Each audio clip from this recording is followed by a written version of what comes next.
شهر رمضان الذي أنزل فيه القرآن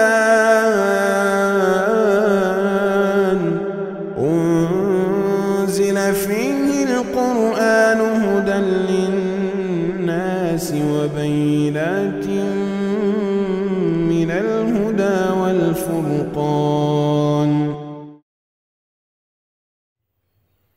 قرآن حکیم کے 15ویں پارے کی تفسیر کا خلاصہ پیش کیا جا رہا ہے۔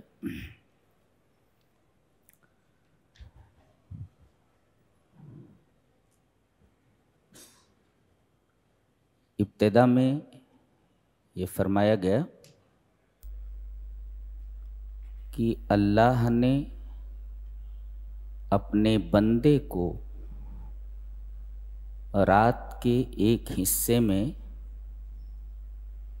مسجد حرام سے مسجد اقصی تک سیر کرائی۔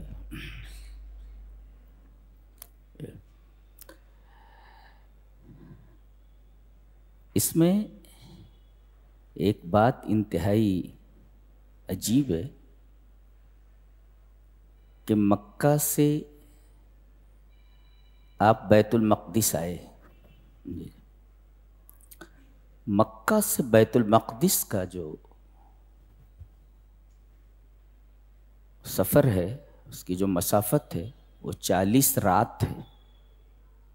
40 رات، جسے رات کے ایک قلیل حصے میں طے کرا دیا گیا۔ اسرا بنبیہ بجزء قلیل من اللیل، رات کے ایک معمولی حصے میں یہ فاصلہ طے کرا دیا گیا۔ عقل اس کو تسلیم نہیں کرتی کہ 40 دن کا فاصلہ چند منٹوں میں کرا دیا جائے۔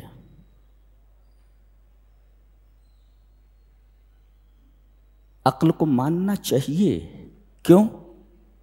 اس لیے کہ یہاں لے جانے والا کون ہے؟ جی اسرا، رب نے سیر کرائی، تو رب کے لیے تو ساری چیزیں آسان ہیں، رب کے لیے تو ساری چیزیں ممکن ہیں، اس کے لیے کوئی چیز مستحیل اور امپاسبل تو ہے نہیں، لہذا اس نے اسرا کی نسبت اپنی طرف کی ہے۔ اسرا بعبدہ، اپنے بندے کو سیر کرائی، کس نے؟ اس نے، یعنی اللہ نے۔ تو لہذا 40 راتوں کا فاصلہ رات کے ایک قلیل حصے میں ہو جانا عقلاً تو مستحیل ہے، لیکن یہ محال اس وجہ سے بھی نہیں ہے کیونکہ یہ سیر کرانے والا ہمارا رب ہے، جس کے ہاتھ میں وقت کی رفتار ہے۔ جی، وقت کی رفتار جس کے ہاتھ میں، اس نے سیر کرائی۔ رفتار کو بڑھا بھی سکتا ہے، گھٹا بھی سکتا ہے، اور یہ عقل سے ثابت ہو نہ ہو، نقل سے تو ثابت ہے، اور وَالنَّقْلُ الصَّحِيحُ مُقَدَّمٌ عَلَى الْعَقْلِ، نقل صحیح عقل کے اوپر مقدم ہے، اس لیے کہ نقل غلطی نہیں کر سکتی، عقل سے غلطی ہو سکتی ہے، اس لیے نقل معصوم ہے، عقل معصوم نہیں ہے۔ لہذا جب یہ ایسی ذریعے سے ثابت ہے جو معصوم ہے، تو اس کو مان لینے میں کوئی استحالہ نہیں ہے، کوئی امپاسبلٹی نہیں ہے۔ جی، ایک بات تو یہ معلوم، بجزء قلیل من اللیل، رات کے ایک معمولی حصے میں، کہاں سے؟ مکہ سے بیت المقدس، بیت المقدس سے سدرۃ المنتہا، سدرۃ المنتہا سے پھر بیت المقدس، پھر بیت المقدس سے مکہ۔ رات کے ایک معمولی حصے میں اتنا لمبا سفر کرا دیا گیا۔ ایک نکتہ اور، اسرا کے ساتھ جو حرف آیا ہے بے، بے عبدہ، بے، الباء للالصاق، بے جو ہوتا ہے وہ الصاق کے لیے آتا ہے، الصاق یعنی ملنا. جیسے حدیث میں ہے کہ جب نماز میں لوگ کھڑے ہوں تو ایک ساتھی کو اپنے دوسرے ساتھی کے قدم سے قدم ملا لینا چاہیے. وہاں یلزقو ہے جو یلصقو کے معنی میں سے ملا دینا ہے, ملا دینا ہے, اس کو الصاق کہتے ہیں. نکتہ یہ ہے کہ اس پورے سفر میں آپ مکمل ہماری نگرانی میں رہے ہیں. مکمل یہ سفر ہماری نگرانی میں ہوا ہے بائے الصاق. اور بائے الصاق کا ایک مفاد یہ بھی ہے کہ ہماری معیت خاصہ آپ کے ساتھ رہی ہے جی, ہمارا علم آپ کے ساتھ رہا ہے اور ہماری قدرت آپ کے ساتھ رہی ہے جی. اور جہاں اللہ کا علم اور اس کی قدرت ایک ساتھ ہو جائے وہاں کوئی چیز مستحیل نہیں ہوتی. قدرت وقت کو کہہ دے کہ رک جا, وقت رک گیا, رکتے ہوئے بھی چلتا رہے, ہذا ممکن, دس از پاسبل. رک جا مگر چلتا رہے, یہ کیسے ہوتا ہے؟ رک جا مگر چلتے رہے. اللہ سبحان الذی اسری بعبدہ لیلا. ایک نقطہ یہ بھی معلوم ہوا کہ فاللیل افضل من النہار من سبیل الاجمال علی سبیل الاجمال. رات یہ دن سے افضل ہے اس لیے کہ یہ مبارک سفر اور یہ حیرت انگیز معجزہ رات میں ظہور پذیر ہوا ہے. اور رات کی فضیلت یوں بھی ہے دن کے اوپر کہ رمضان کے اس مہینے میں ایک رات ہے, ایک رات 1000 مہینے کے برابر ہے. فاللیل افضل من النہار, تو رات دن سے افضل ہے علی سبیل الاجمال. اللہ. اور یہ رات ہی ہے کہ جب اس کا ثلث لیل رہ جاتا ہے, آخری تہائی حصہ, تو رب تعالی آسمان دنیا پر نزول کرتا ہے اور کہتا ہے کہ کون ہے جو مجھ سے مانگے میں اسے دے دوں, کون ہے جو دعا کرے مجھ سے میں اس کی دعا قبول کر لوں, اور کون ہے وہ جو مجھ سے اپنے گناہوں کی معافی چاہے میں اس کے گناہوں کو معاف کر دوں. یہ کب ہوتا ہے؟ یہ رات ہی میں ہوتا ہے, وہ بھی رات کا جو تہائی حصہ ہے اس کے آخر میں ہوتا ہے. یہ فاللیل افضل من النہار, سو رات دن سے افضل ہے. اچھا, یہ سفر کیسے ہوا؟ ایک سواری کے ذریعے ہوا جس کا نام براق. براق گدھے سے بڑا خچر سے چھوٹا, ایسا. تو یہ سواری اور برق سے مشتق ہے. اور برق کا مطلب ہوتا ہے بجلی, بجلی کی رفتار سمجھتے ہیں آپ جی. براق برق سے مشتق, یعنی اس کی رفتار منتہائے نظر تک تھی. ایک قدم یہاں رکھ رہا ہے تو دوسرا قدم جہاں تک نگاہ جاتی ہے وہاں رکھتا ہے جی. نقطہ یہ معلوم ہوا کہ آدمی سفر میں جائے تو توشہ اپنے پاس رکھ لے, اسی کا نام توکل ہے. اسباب اختیار کرنا چاہیے جی جی. تفویض الامر الی اللہ مع طاعت الاسباب, اسباب اختیار کرنے کے بعد آدمی اللہ پر توکل کرے. دیکھیے یہاں پر اللہ چاہتا تو بغیر کسی سواری کے بھی یہ سفر کرا سکتا تھا, مگر سواری بھیج کر کے اس پر سفر کرانا اس بات کی دلیل ہے کہ توکل کا یہ مطلب نہیں ہے کہ آدمی اسباب اختیار کرنا چھوڑ دے. اسباب اختیار کرے پھر اس کے بعد رب پر توکل کرے, رب پر بھروسہ کرے. اقلھا ثم توکل, پہلے اونٹ کو بات پھر بھروسہ کر اللہ پر. اور اس سے پہلے ایک آپریشن کیا گیا جو نقل صحیح سے ثابت ہے حدیث سے. یہ دنیا کا عجیب و غریب آپریشن ہے. ہارٹ جب سرجری ہوتی ہے تو آدمی کمزور ہو جاتا ہے. اس ہارٹ سرجری کے بعد آپ کا دل اور قوی ہو گیا ہے. یہ عجیب و غریب آپریشن ہے یہ. جی. اور حدیث میں ہے کہ آپ کے سینے کو چاک کیا گیا. چاک کرنے کے بعد پورا دل نکال لیا گیا. اللہ، پورا دل نکال لیا گیا. نہ وہیں آکسیجن کا کوئی ذریعہ ہے، نہ اور کوئی آلہ موجود ہے آپریشن کا. سینہ چاک کر کے دل نکال لیا گیا. اور تب بھی آدمی زندہ ہے دل نکالے جانے کے بعد بھی. دل کو مکمل نکال لیے جانے کے بعد دل کی دھڑکن تو ہے ہی نہیں وہاں، آدمی زندہ کیسے ہے؟ یہ بھی عقل نہیں مانتی. مگر چونکہ یہ آپریشن اللہ تبارک و تعالیٰ کی نگرانی میں ہوا ہے سو ممکن ہے. دس از پاسبل. جی. اور دل کو نکال کر کے سونے کے تشت میں رکھا گیا. تستم من ذہب، سونے کے تشت میں. سونا ہی کیوں؟ شیشے کے تھال میں کیوں نہیں؟ لأن الذهب اثقل الجواہر. میں نے علامہ جلال الدین سیوطی رحمہ اللہ کی ایک بک پڑھی، الآیۃ الکبریٰ فی شرح قصۃ الاسراء. معراج ہی کے اوپر پوری کتاب ہے ان کی، عربی میں ہے. الآیۃ الکبریٰ فی شرح قصۃ الاسراء.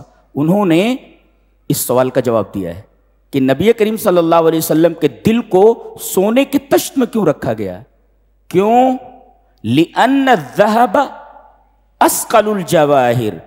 اس لیے کہ سونا یہ سب سے ہیوی، سب سے اثقل، ثقیل یہ میٹل ہے.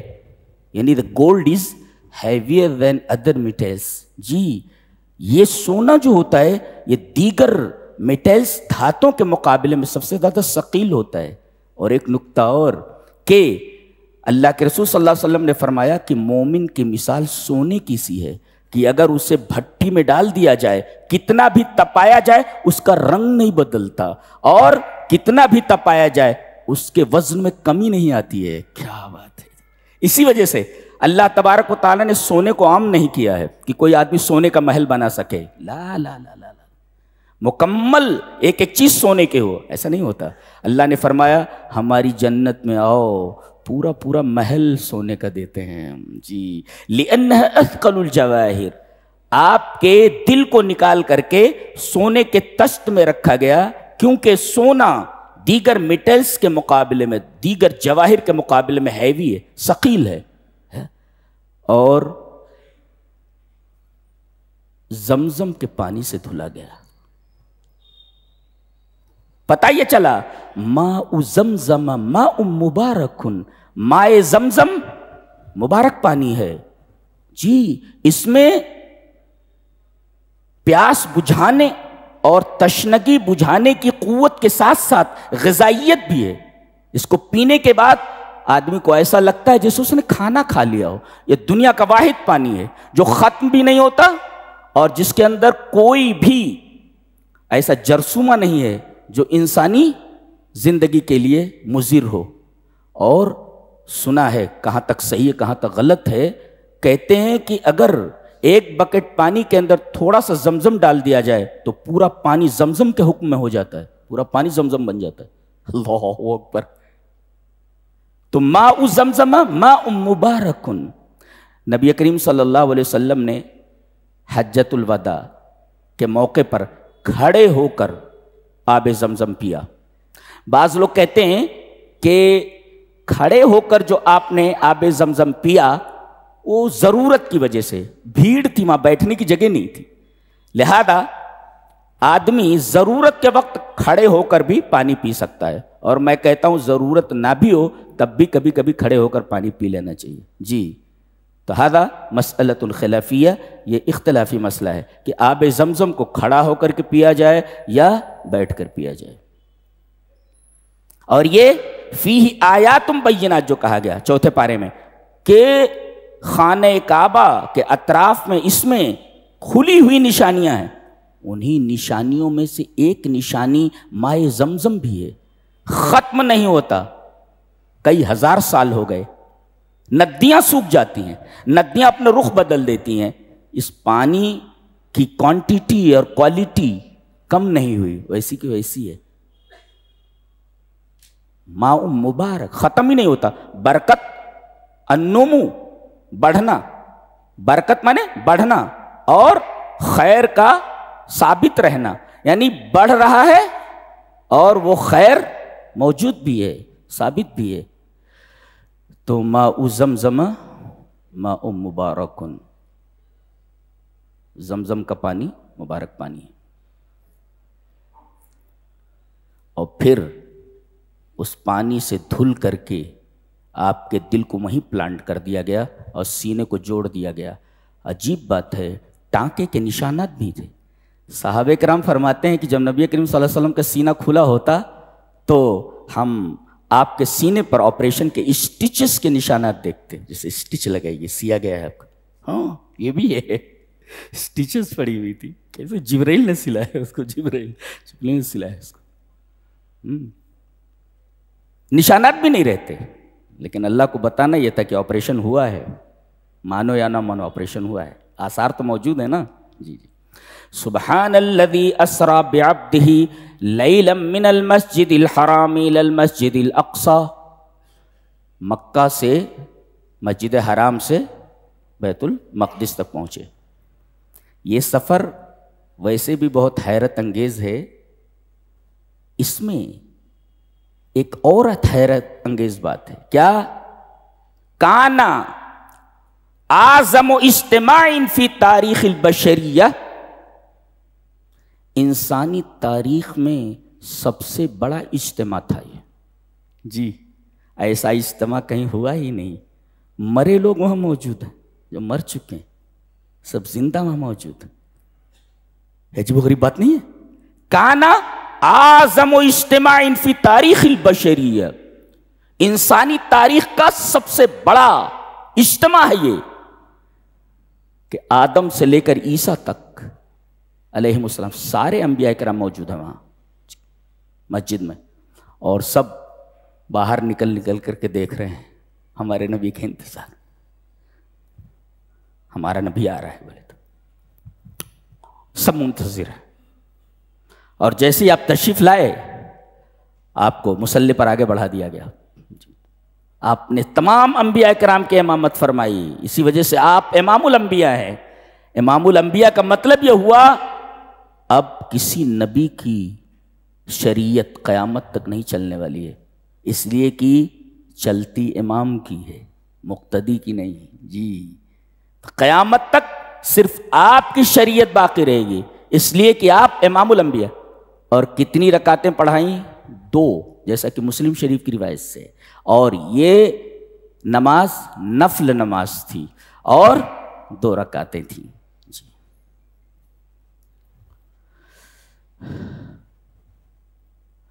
اور یہ سفر روح کے ساتھ ساتھ جسم کے ساتھ بھی تھا، روح مال جسد، اس لیے کہ عبد کا اطلاق، بندے کا اطلاق صرف روح کے اوپر نہیں ہوتا، روح مال جسد پر ہوتا ہے۔ تو سبحان الذی اسری بعبدہ لیلا من المسجد الحرام الی المسجد الاقصی، یہ دور کی مسجد کیوں کہا گیا؟ نام لے لیتے، نام لے لیتے، اللہ تبارک تعالیٰ نے نام ذکر نہیں فرمایا، دور کی مسجد۔ کیوں؟ اس لیے کہ بیچ میں ایک اور مسجد آنے والی تھی، جی، مسجد نبوی، اس وجہ سے حرم سے اسے دور کہا گیا، اس لیے کہ بیچ میں ایک اور مسجد آ گئی، مسجد نبوی۔ اللہ اکبر، 3 مسجدیں ہیں۔ حضرت شہر ابن حوشب جو ایک تابعی ہیں، وہ کہتے ہیں کہ میں نے حضرت ابو سعید خدری رضی اللہ تعالیٰ عنہ سے سنا، ایک صاحب نے جب ان سے پوچھا کہ میں کوہ طور جا کر نماز پڑھنا چاہتا ہوں، کوہ طور پر جہاں موسیٰ علیہ السلام کو نبوت ملی تھی، وہاں جا کر میں نماز پڑھنا چاہتا ہوں، تو نبی کریم صلی اللہ علیہ وسلم نے فرمایا لا تشد الرحال الا الى 3 مساجد، 3 ہی مسجدوں کی طرف زیارت کی غرض سے سفر کیا جا سکتا ہے، یہاں تک کہ مسجد نبوی کو خاص کر کے قبر نبوی کی زیارت کے لیے بھی سفر نہیں کیا جا سکتا، وہ تو حج کے تابع ہے، وہ جی حج کے تابع ہے، وہ حج میں جا رہے ہیں تب اجازت ہے آپ قبر نبوی کی زیارت کرنے جا کر کے۔ ہاں تو 3 جگہوں کے علاوہ، 3 مسجدوں کے علاوہ چوتھی کسی جگہ پر زیارت کی غرض سے تقرب اللہ کے لیے شد رحال یعنی کجاوا نہیں کسا جا سکتا، یعنی سفر نہیں کیا جا سکتا، زیارت کے لیے وہاں نہیں جایا جا سکتا۔ وہ 3 مسجدیں کون سی ہیں؟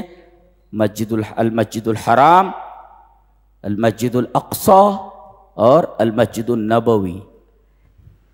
مسجد حرام کا ثواب ایک نماز کا 1,00,000 کے برابر، اور مسجد نبوی کا ایک وقت کی نماز کا، ایک نماز کا ثواب 1,000 نماز کے برابر، اور بیت المقدس میں ایک نماز 250 نماز کے برابر ہے، جی 250 نمازوں کے برابر ہے۔ کیوں؟ نبی کریم صلی اللہ علیہ وسلم نے فرمایا صلاۃ فی مسجدی ھذا ب4 صلوات فیہ، حدیث صحیح ہے کہ میری اس مسجد میں یعنی مسجد نبوی میں، صلاۃ فی مسجدی ھذا، میری اس مسجد میں ایک نماز یعنی مسجد نبوی میں ب4 صلوات فیہ، بیت المقدس میں 4 نمازوں کے برابر ہے۔ ایک وقت کی نماز 4، ایک نماز 4 نمازوں کے برابر، تو 4 نمازوں کا 1/4 کتنا ہوتا ہے؟ 250 ہوا ہی نہیں، 250 ہوا۔ تو مسجد حرام میں ایک نماز کا ثواب 1,00,000 نماز کے برابر، مسجد نبوی میں 1,000 نماز کے برابر، اور بیت المقدس میں 250 نماز کے برابر، جیسے کہ یہ حدیث بتا رہی ہے صلاۃ فی مسجدی ھذا ب4 صلوات فیہ، میری اس مسجد میں ایک نماز بیت المقدس کی 4 نمازوں کے برابر ہے۔ یہ حدیث صحیح ہے۔ عام طور پر کیا سمجھا جاتا تھا؟ 500، یہ حدیث صحیح ہے۔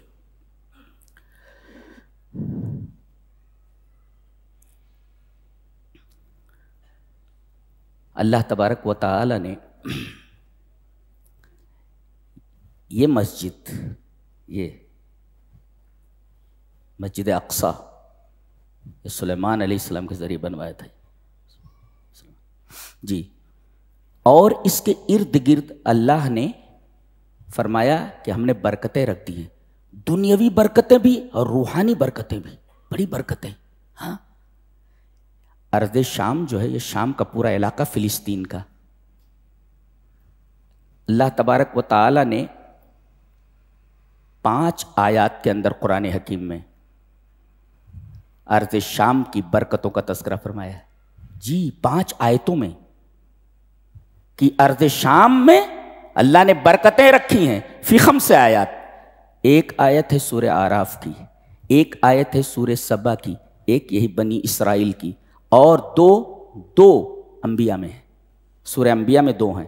اس طریقے سے 5 آیات میں اللہ تبارک و تعالی نے ارض شام کی فضیلت کا ذکر فرمایا ہے کہ ارض شام بہت ہی بابرکت اور بہت سی زیادہ بافضیلت ہے۔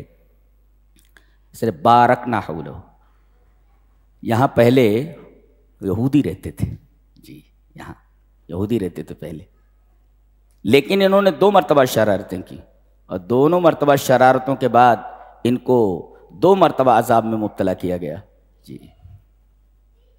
پہلی مرتبہ بابل کا بادشاہ بخت نصر آیا، اس نے ان لوگوں کو بے دریغ قتل کیا جی، پھر روئے گڑ گڑائے، یہاں تک کہ ہزاروں لوگوں کو قتل کرنے کے بعد مردوں، عورتوں، بچوں سب کو پکڑ کر کے بابل لے گیا، غلامی کی چکی میں پستے رہے، روتے رہے، گڑ گڑاتے رہے۔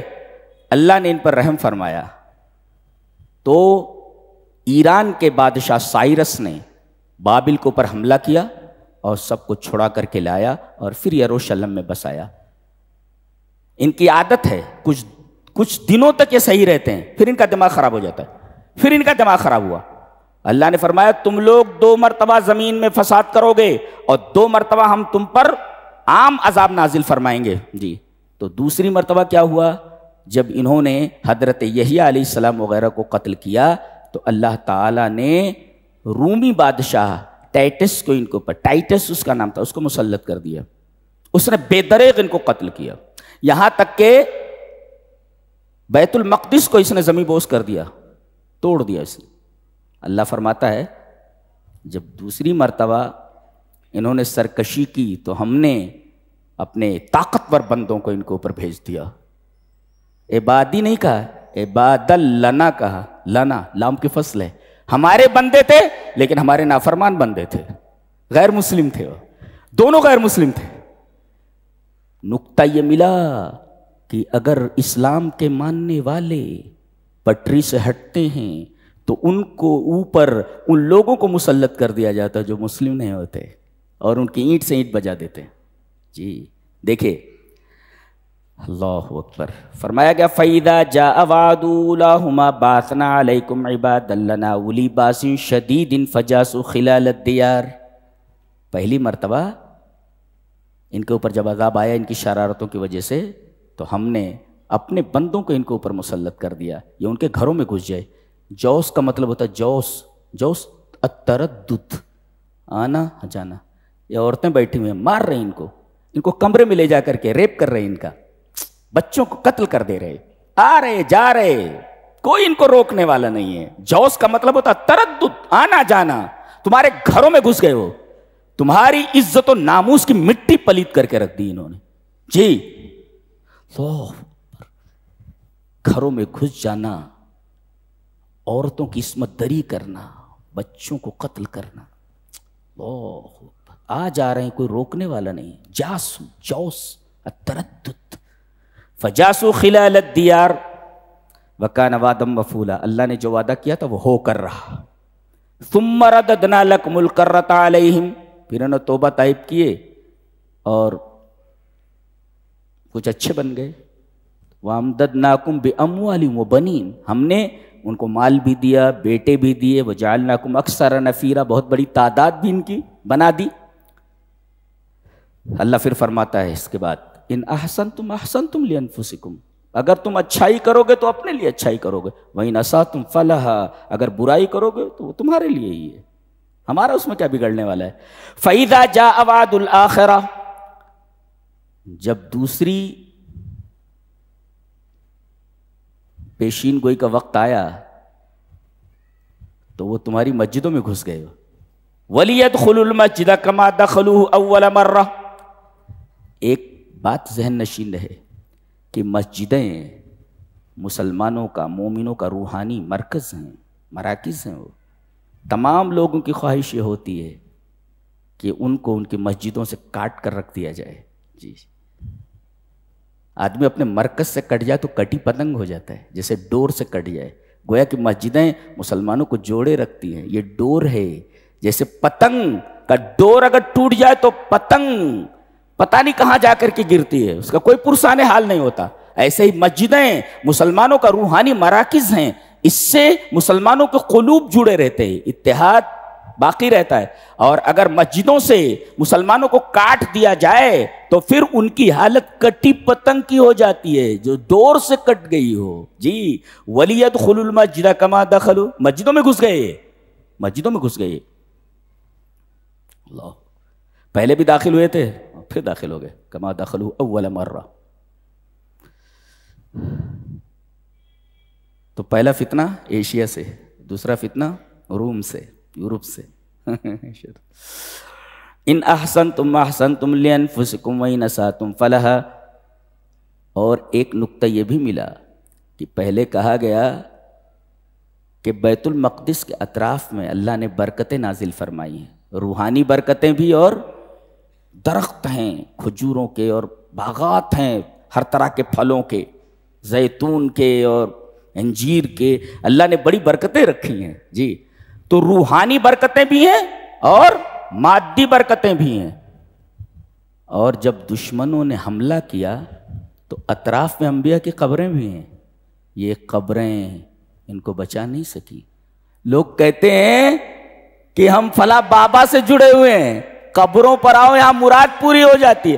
بڑے بڑے انبیاء کی قبریں موجود ہیں, لیکن 2 دفعہ زبردست حملہ ان کے اوپر ہوا, لاکھوں لوگوں کو قتل کیا گیا, کوئی قبر میں ان کی مدد کرنے والا نہیں تھا, کوئی بھی نبی ان کی مدد نہیں کر سکا. جی تو آدمی کے اعمال خراب ہو جائیں تو انبیاء کی قبروں میں جو نبی موجود ہیں وہ بھی کچھ نہیں کر سکتے, اور مرنے کے بعد تو آدمی کا تعلق دنیا سے ختم ہو جاتا ہے, وہ کچھ نہیں کر سکتے وہ. جی تو کہتے ہیں کہ قبر والے ہمیں جو ہے عطا کرتے ہیں, ہماری بگڑی بناتے ہیں. یہ دیکھیے 2 مرتبہ حملے ہوئے, انبیاء کی قبروں سے کوئی فائدہ نہیں پہنچا.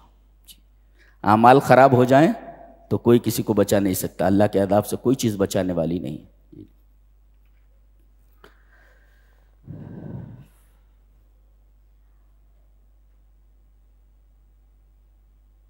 تو سبحان الذی اسری بعبدہ لیلا من المسجد الحرام الی المسجد الاقصی الذی بارکنا حولہ. کس لیے بلایا گیا تھا؟ تاکہ ہم آپ کو اپنی نشانیاں دکھائیں. جنت دکھائی گئی, جہنم دکھائی گئی. اللہ اکبر. تمام انبیاء کرام سے ملاقات کرائی گئی, جنت کے داروغہ سے ملاقات کرائی گئی, جہنم کے داروغہ سے ملاقات کرائی گئی. جی جنت دکھائی گئی, جہنم دکھائی گئی. اللہ, یہ نبی ہوتا ہے, ہم لوگ سوچ بھی نہیں سکتے جو دیکھ کر کے آ گیا ہے, وہ جو دیکھ کر کے آئے یہ نبی ہوتا ہے, اس کو نبی کہتے. وہ جو بات بولتا ہے وہ ایسے بولتا ہے جیسے دیکھ کر آیا ہو, اسی ساری چیزیں دکھا دی جاتی ہے. جو بولتا ہے پرفیکٹ ہوتی ہے, 100% صحیح ہوتی ہے. اب ایک عجیب بات آ رہی ہے. بنی اسرائیل کی تباہی کے بعد, بنی اسرائیل کی تباہی کے ذکر کے بعد قرآن حکیم کا تذکرہ ہے. جی ان ھذا القرآن یہدی للتی ہی اقوم. اقوم سیدھا کس کو بولتے ہیں؟ آدمی جب ٹریک سے تھوڑا ہٹتا ہے تو گویا وہ سیدھے راستے سے ہٹ گیا.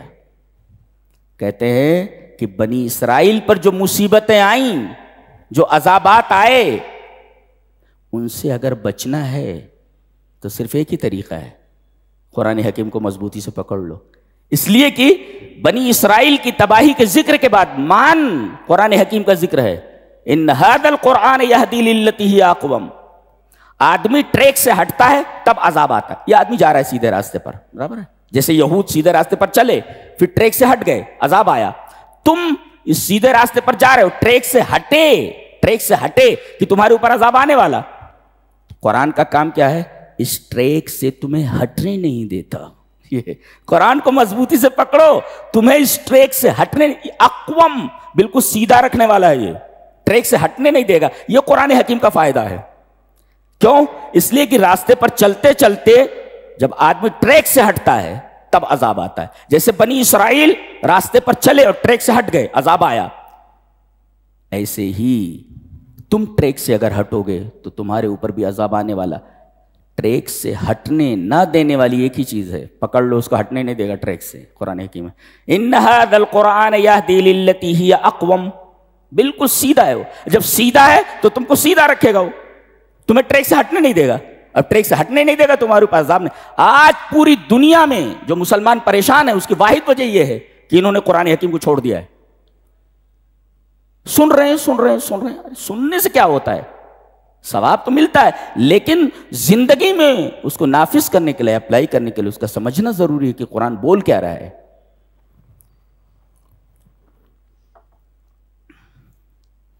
اس کے بعد فرمایا گیا انسان جو کچھ کرتا ہے خیر اور شر اس کے گلے میں لٹکا دیا جاتا ہے.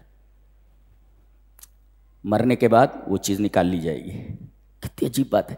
وہ کل انسان الزام کا مطلب ہوتا ہے چپکا دینا, اسے چپکا دینا کہ اس سے نکلے نا.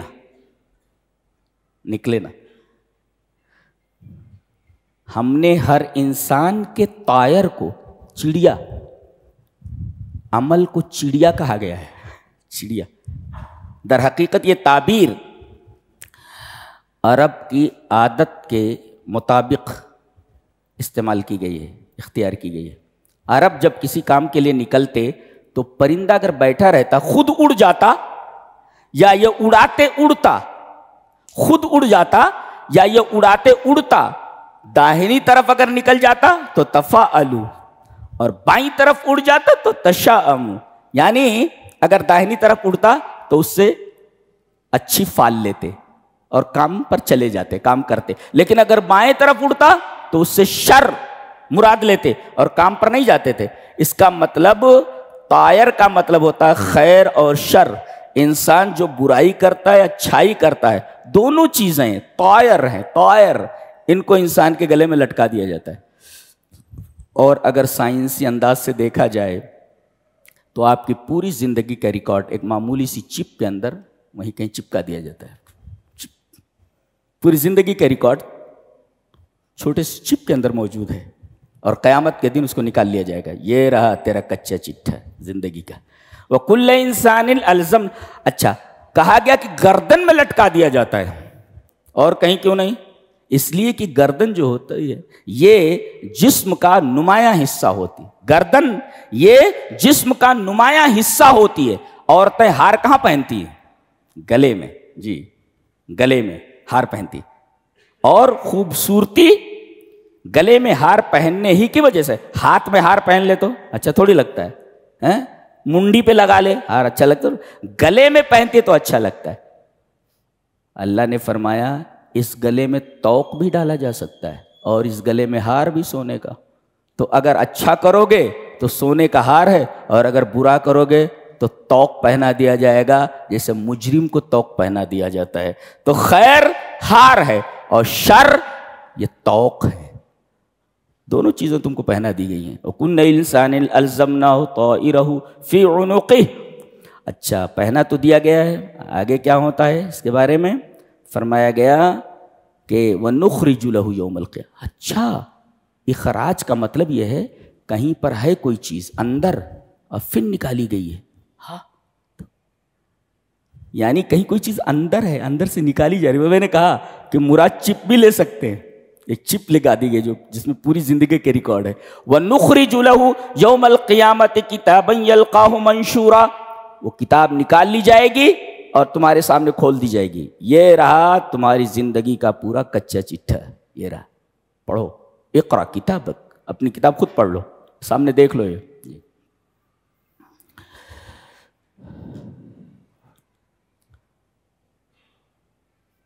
ایک قانون بتایا جا رہا ہے، بہت عجیب و غریب قانون ہے، کہ جب کسی بستی کے، کسی شہر کے، کسی ملک کے صاحبان اقتدار، ذی اقتدار لوگ، پیسے والے لوگ، مالدار لوگ، جاہ و منصب والے لوگ اگر یہ عیاشی میں مبتلا ہو جائیں، طرف میں مبتلا ہو جائیں، لگژری میں مبتلا ہو کر فسق و فجور میں مبتلا ہو جائیں، گناہوں میں مبتلا ہو جائیں، تو یہ ہلاک نہیں ہوتے،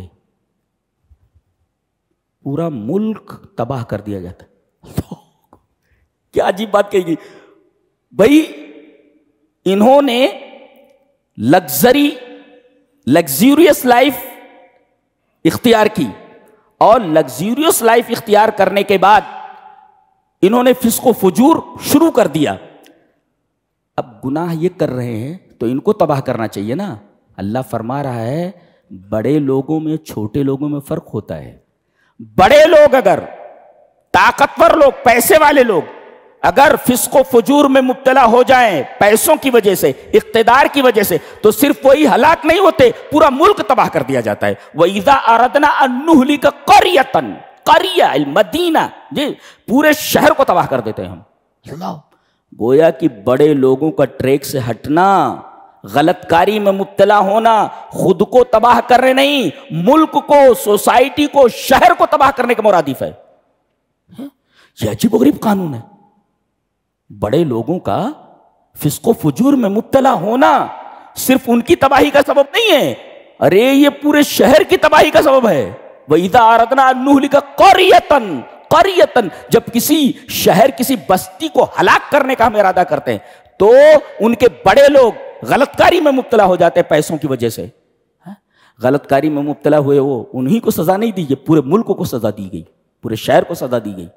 یہ ایک عجیب و غریب قانون ہے. فدمرناها تدمیرا، ہم ان کی اینٹ سے اینٹ بجا دیتے ہیں. اللہ، عجیب و غریب بات کہی گئی. اس کے بعد 18 آیتوں میں سورہ بنی اسرائیل کی 20 نمبر کی آیت سے لے کے 37 نمبر کی آیت تک کل 18 آیتیں ہیں. 20 سے لے کر 37 تک کتنی آیتیں ہو گئی؟ 18 ہی تو. 18 آیت. ان 18 آیتوں میں 12 آیتیں منہیات پر ہیں اور 13 آیتیں اوامر پر ہیں. یعنی 12 آیتوں میں یہ کہا گیا ہے کہ یہ چیز نہیں کرنا ہے، ڈونٹ ڈو دس، اس کو نہیں کرنا ہے. اور 13 آیتوں میں کہا جا رہا ہے ڈو اٹ، اسے کرو. تو 12 آیتوں میں منہیات ہیں، جن چیزوں سے منع کیا گیا ہے، ڈونٹ ڈو اٹ. اور 13 آیتوں میں کہا گیا ڈو اٹ، اسے کرنا ہے. گویا کہ 18 آیتوں میں 12 منہیات ہیں اور 13 اوامر ہیں. کل ملا کر کے 25 احکام ہیں. 25 احکام ہیں. اور یہ 25 احکام یہ تورات کے بنیادی احکام ہیں. پوری تورات ان 18 آیات کے اندر مذکور ہے. اتنی جامع کتاب. اور ایک نکتہ بتاؤں، اس میں جو 25 احکام بتائے گئے ہیں، 25 اصول اور 25 ضابطے، پوری انسانیت اس پر متفق ہے. کسی کو اس پر اعتراض نہیں ہے ایک چیز پر بھی. کتنی اچھی بات ہے. یہ 25 سمجھ میں نہیں آیا؟ یہ 25 جو احکام دیے گئے ہیں، 12 ڈونٹ ڈو اٹ اور 13 ڈو اٹ. یہ 25 جو احکام ہیں یہ ایسے احکام ہیں کہ پوری ہیومینٹی، پوری انسانیت اس پر متفق ہے. کسی کو اس پر اعتراض نہیں ہے. جیسے ماں باپ کے ساتھ حسن سلوک کرو. جی، ان کے ساتھ برا سلوک نہیں کر سکتے، پوری انسانیت مانتی ہے. جی، اپنے رشتہ داروں کو ان کا حق دے دو، ان کا خیال رکھو. مسکین کا خیال رکھو، مسافر کا خیال رکھو. فضول خرچی نہ کرو. فضول خرچی کرنے والے شیطان کے بھائی ہیں. اور اسی طریقے سے اپنی اولاد کو مفلسی کے ڈر سے قتل مت کرو. زنا کے قریب نہ جاؤ. ناحق کسی کو قتل مت کرو. جب تول دو تو پورا دو، اس لیے کہ پیسہ پورا لے رہے ہو. یتیم کا مال مت کھاؤ. سبحان اللہ و بحمدہ. 25 احکام ہیں. ان تمام احکامات کے اوپر پوری انسانیت متفق ہے. جی، کسی کو اعتراض نہیں ہے. اس کے اوپر کسی کو اعتراض نہیں ہے. یہ کیسی کتاب ہے. سبحان اللہ و بحمدہ، سبحان اللہ العظیم. اور یہ 25 احکام کوئی اپنی زندگی میں نافذ کر لے تو انسان بن جائے. اس لیے کہ ان 25 احکام کے اوپر پوری انسانیت متفق ہے. تو اپنی زندگی میں لے آؤ تو سب سے بڑے انسان بن جاؤ گے. اس لیے کہ انسانیت کو اعتراض ہی نہیں نا کسی چیز پر. کیا کتاب ہے. اللہ سبحان اللہ.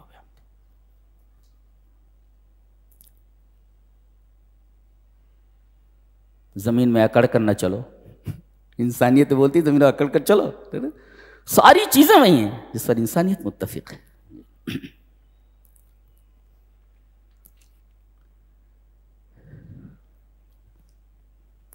یہاں یہ کہا گیا ماں باپ کے بارے میں کہ ان کو اف نہیں کہہ سکتے آپ.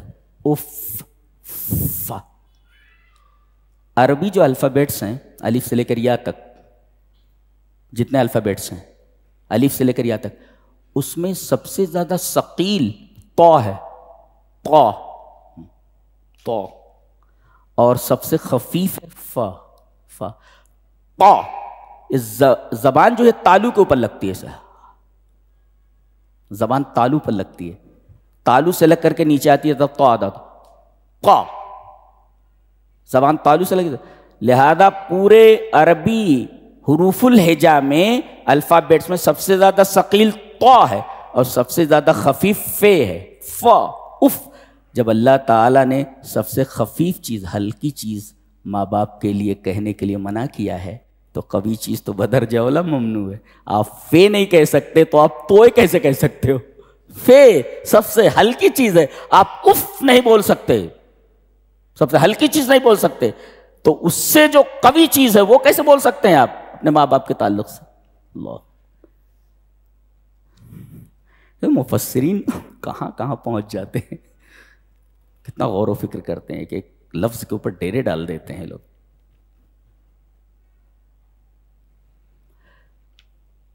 آگے ایک بڑی عمدہ بات کہی جا رہی ہے کہ ہم اس دن لوگوں کو ان کے امام کے ساتھ بلائیں گے. جی یوم ندعو کل اناس بامامہم. امام کا ایک مطلب ہے نام اعمال. چلو اپنی زندگی کا کچا چٹھا جس کتاب کے اندر لکھا ہوا ہے لے کر ادھر آ جاؤ. جی ایک مطلب تو یہ ہے، اور دوسرا مطلب یہ ہے تمہارا امام کون تھا، اپنے امام کے ساتھ آؤ. سود خور امام تھا، سارے سود خور پیچھے آ جاؤ. زانی کون تھا، جتنے زناکار ہیں سب اس کے پیچھے آ جاؤ. جی جتنے قاتل ہیں، قاتلوں کا سردار کون، قابیل، سب اس کے پیچھے آ جاؤ. جو جتنے امام ہیں ان کی اقتدا کرنے والے ان کے پیچھے آ جائیں. بڑے خوش نصیب ہیں وہ لوگ جن کا امام جناب محمد الرسول اللہ صلی اللہ علیہ وسلم. وہ کہا جائے کہ اپنے امام جناب محمد الرسول اللہ صلی اللہ علیہ وسلم کے ساتھ آ جاؤ. جی یوم ندعو کل اناس بامامہم، جس دن ہم تمام لوگوں کو ان کے امام کے ساتھ بلائیں گے. ایک مطلب یہ.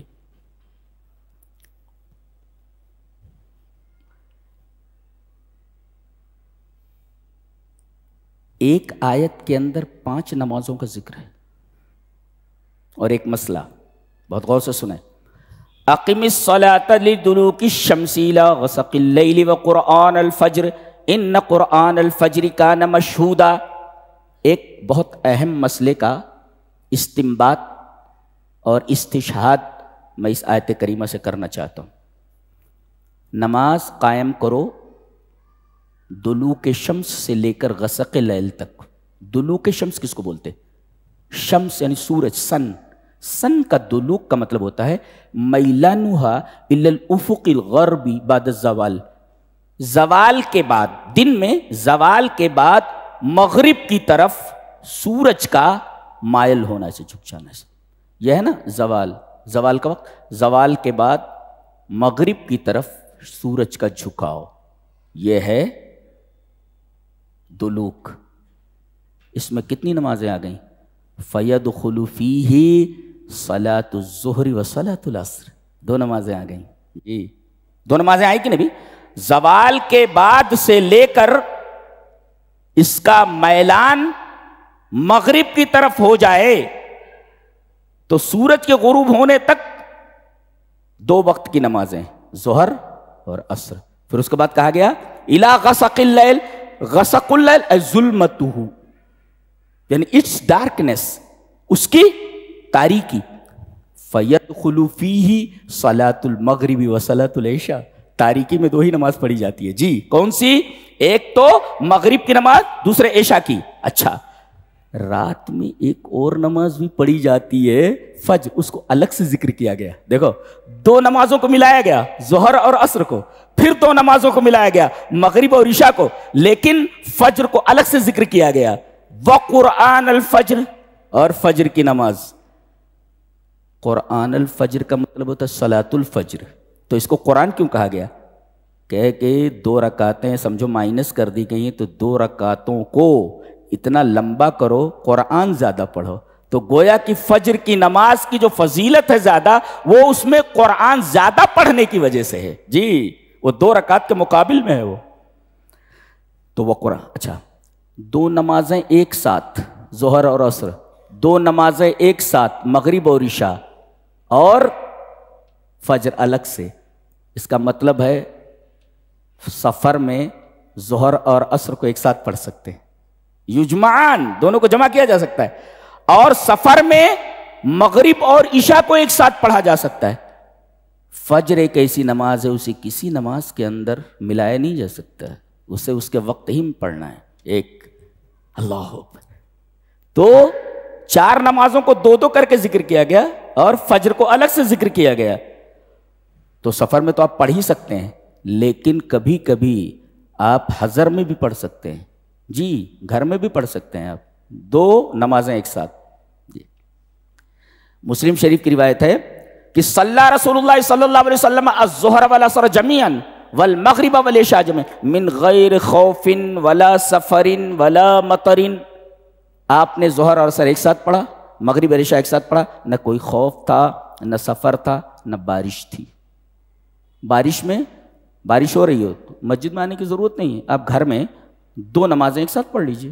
جی سفر میں ہیں تو 2 نمازیں ایک ساتھ پڑھ لیجئے، فجر کو اس کے وقت ہی میں پڑھنا ہے۔ اچھا پوچھا گیا کہ اللہ کے رسول یہ 2 نمازیں جو ایک ساتھ ملا کر پڑھی جاتی ہے ایسا کیوں ہے؟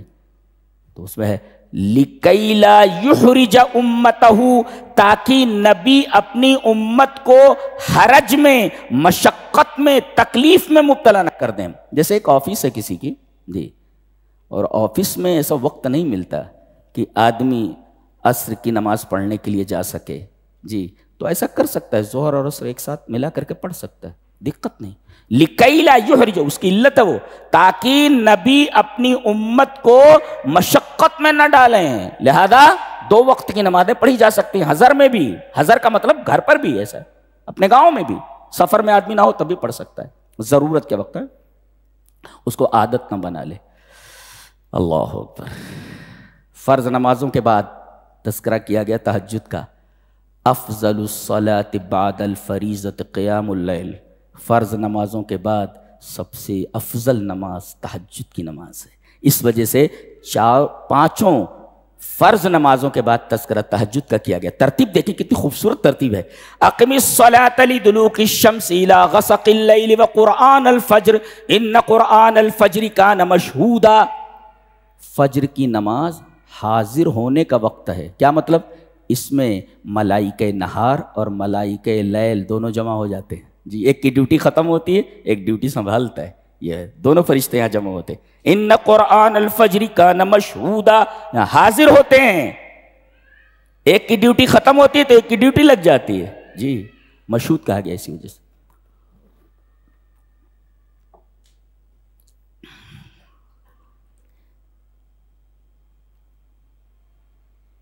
وَنُنَزِّلُ مِنَ الْقُرْآنِ مَا هُوَ شِفَاء، قرآن شفا ہے۔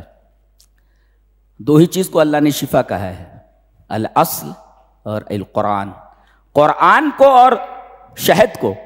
تو شہد یہ شفاء الابدان ہے، بدن کے لیے شفا، جی اور قرآن، القرآن شفاء الروح، شفا روح کی شفا ہے، اور شہد یہ بدن کی شفا ہے، اور یہ دونوں کو اللہ تبارک تعالیٰ نے شفا، ایک تو سراپا شفا ہے قرآن، اور ایک میں شفا ہے وہ شہد۔ اس کے بعد ایک آیت کریمہ بڑی عجیب و غریب ہے، دیکھیے، قُلْ كُلٌّ يَعْمَلُ عَلَى شَاكِلَتِهِ، ہر شخص اپنے شاکلہ کے مطابق عمل کرتا ہے۔ کیسے؟ آدمی کا نفس جس شکل میں ہے اس کا عمل بھی اسی شکل کا ہوگا، آدمی کی نیت جس شکل کی ہے ایسے ہی اس کے عمل کی شکل ہوگی، شاکلہ۔ جی آپ نے اپنے نفس کو جس رنگ کا لباس پہنا رکھا ہے آپ کے عمل کا لباس بھی ویسے ہی ہوگا۔ جی آپ نے اپنے روح کے اوپر جون سا لباس پہنا رکھا ہے ویسے ہی آپ کا عمل ہوگا، جیسی آپ کی نیت ویسے ہی آپ کا عمل۔ یہ مطلب ہے ایک تو جی شکل بن جاتی ہے، شکل بنتی ہے۔ اللہ نے فرمایا، اس کی تفسیر ہے 8ویں پارے میں، وَالْبَلَدُ الطَّيِّبُ يَخْرُجُ نَبَاتُهُ بِإِذْنِ رَبِّهِ وَالَّذِي خَبُثَ لَا يَخْرُجُ إِلَّا نَكِدًا، کہ اگر پاک زمین ہے تو اس سے پاک پودے نکلتے ہیں، اچھے پودے نکلتے ہیں، اور زمین اگر خبیث ہو، خراب ہو تو نکد نکلتا ہے، نکد۔ اللہ اکبر، قرآن حکیم کی سائنس آف ورڈ نکد کہہ رہا ہے، نکد۔ نکد کا مطلب ہوتا ہے ناقۃ النقداء، نقدہ اونٹنی۔ یہ نقدہ اونٹنی کیا ہوتی ہے؟ تفیفۃ الدر و صعبۃ الحلب، ایسی اونٹنی جس کا دودھ دوہنا بہت مشکل ہو، بڑی طاقت لگا کر کے اس کے تھن کو کھینچ کر کے دودھ نکالو، لیکن دودھ تھوڑا نکلے. کیا زبان ہے دیکھیے. والذی خبث لا یخرج الا نکدا، اگر زمین خراب ہے تو نکد نکلتی ہے. جیسے وہ اونٹنی جو نکدا ہو، زیادہ زور سے تھن کھینچا جائے، پوری طاقت لگا دی جائے تو دودھ معمولی نکلے، ایسے ہی وہ خبیث زمین ہوتی ہے، جتنی محنت کرو پیداوار کچھ بھی نہیں ہوتی. کیا تعبیر ہے، سبحان اللہ، اتنی زبردست تعبیر ہے. رب ہی بول سکتا ہے، انسان نہیں بول سکتا. کیا شاندار تعبیر. تو اگر آپ کے نفس کی زمین اچھی ہے تو عمل کی جو پیداوار ہے، پیداوار جو عمل ہے وہ اچھا ہوگا. اور اگر آپ کے نفس کی زمین خراب ہے تو اس سے نکلنے والی جو پیداوار ہے وہ خراب ہوگی. جی، اچھی زمین اچھی پیداوار، بری زمین بری پیداوار. کیا زبان ہے. اس کو اس انداز میں کہا گیا، قل کل یعمل علی شاکلتی، جیسے آپ کی نیت کی شکل ویسے آپ کے عمل کی شکل، جیسے آپ کی نفس کی شکل ویسے ہی آپ کے عمل کی شکل. اللہ اکبر، کیا بات ہے. اور ایک نکتہ یہ بھی ملا کہ آدمی کسی چیز کو مسلسل کرتا جائے تو اس رنگ میں رنگ جاتا ہے.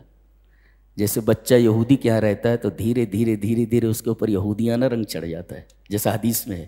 مجوسی کے یہاں ہے تو دھیرے دھیرے مجوسیانہ رنگ چڑھ جاتا ہے. جی، یہی وجہ ہے کہ آدمی کو بری صحبت سے اپنے آپ کو بچانا چاہیے. جی. اس کے بعد کہا گیا روح کیا چیز ہے. سوال یہودی لوگوں نے کیا تھا. جی، نبی اکرم صلی اللہ علیہ وسلم کو دیکھا، کچھ یہودی آ رہے تھے، کہتے دیکھو دیکھو محمد آ رہے ہیں صلی اللہ علیہ وسلم، چلو ان کو پھنساؤ ذرا سا، جی پوچھو ان سے. وہ ایک ہارڈ سوال پوچھو. کیا ہم لوگ کیسا سوال پوچھتے ہیں؟ کسی فزکس کا کوئی سوال ہوتا ہے، کیمسٹری کا کوئی سوال ہوتا ہے. یہ تو دنیا کا سب سے مشکل سوال ہے، یہ تو حل ہی نہیں ہوتا کسی سے. ہاں، ایک بلڈنگ کے اوپر لکھا تھا سول. سول مانے روح، سول مانے روح. اس کا نام ہی بلڈنگ کا سول دے، روح. معلوم ہے روح کیا چیز ہے؟ وَيَسْأَلُونَكَ عَنِ الرُّوحِ. یہودیوں نے آ کر کے پوچھا محمد صلی اللہ علیہ وسلم ایک سوال ہے، کہا پوچھو. کہا کہ روح کیا چیز ہے؟ وَيَسْأَلُونَ، ماہیت کیا ہے، اس کی حقیقت کیا ہے؟ اللہ تعالیٰ نے اس کا جواب دیا، قُلِ الرُّوحُ مِنْ أَمْرِ رَبِّي.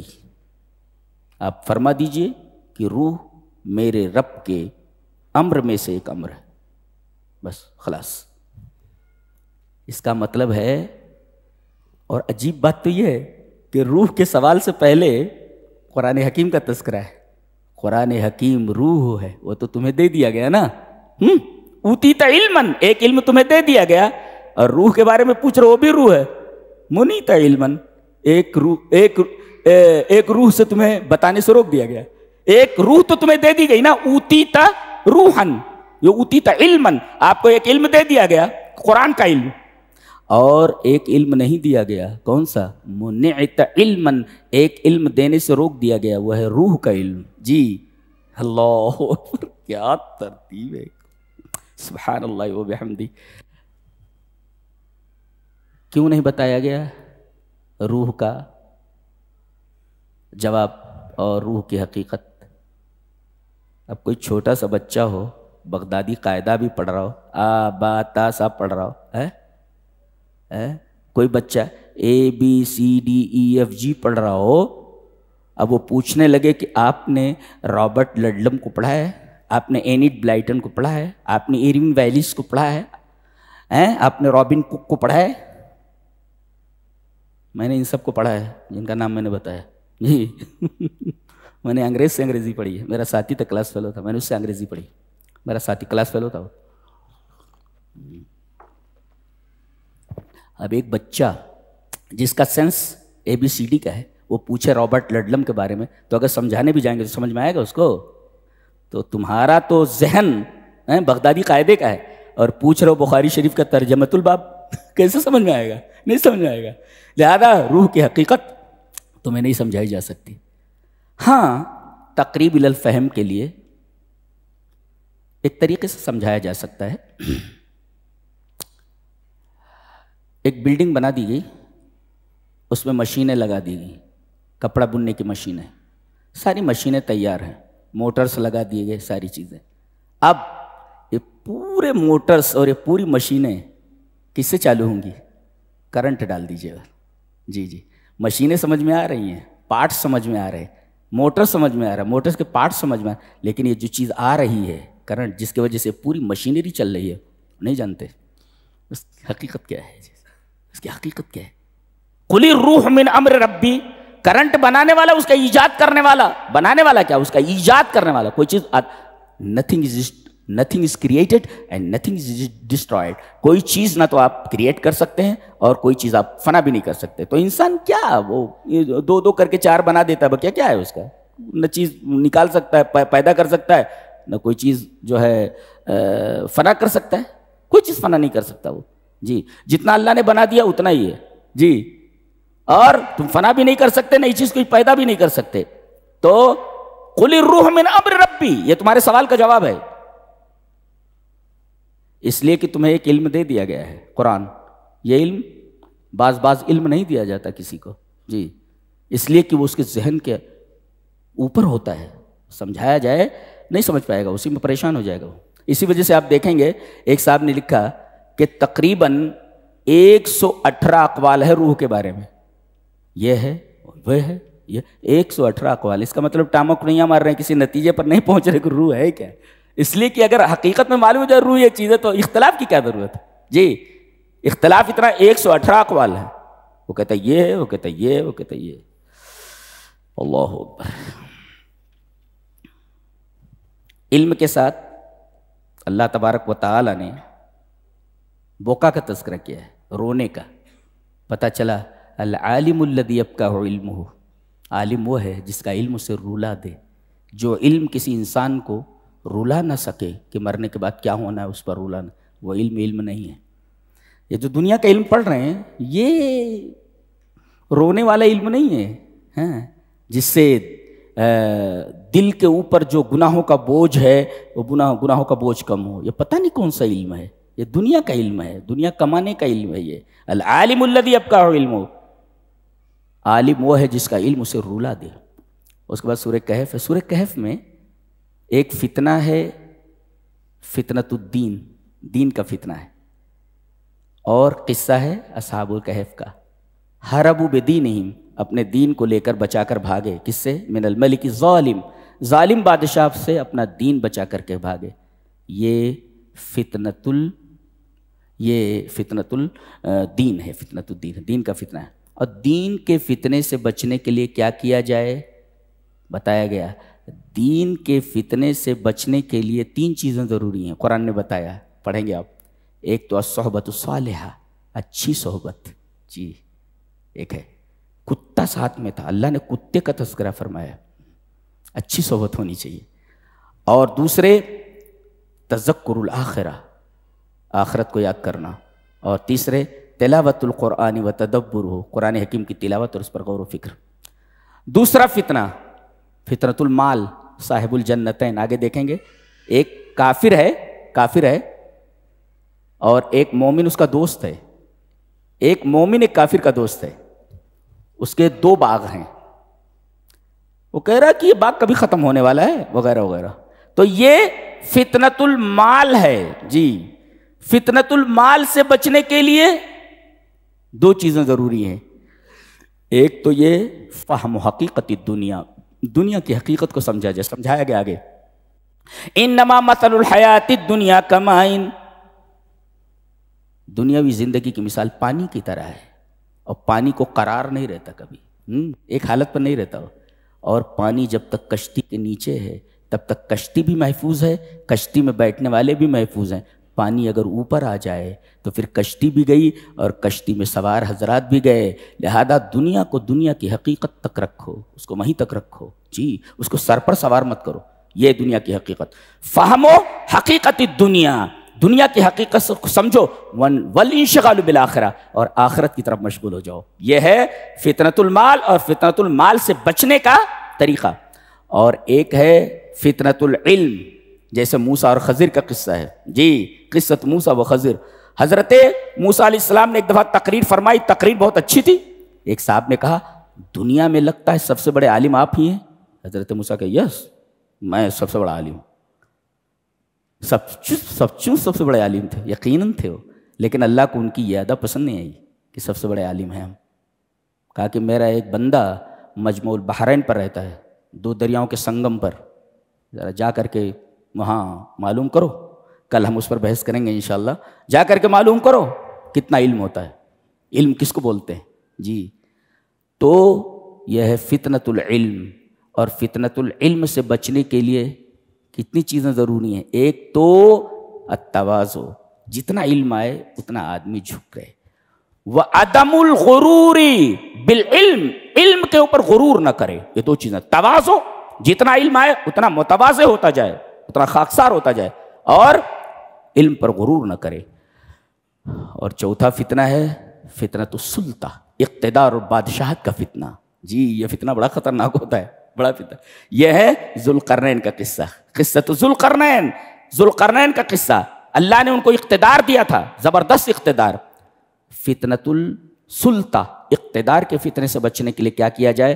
الاخلاص للہ فی العمل, اللہ تبارک و تعالی کے لیے عمل کو خالص کرنا. اخلاص العمل للہ, جو کام کرو اللہ کے لیے کرو.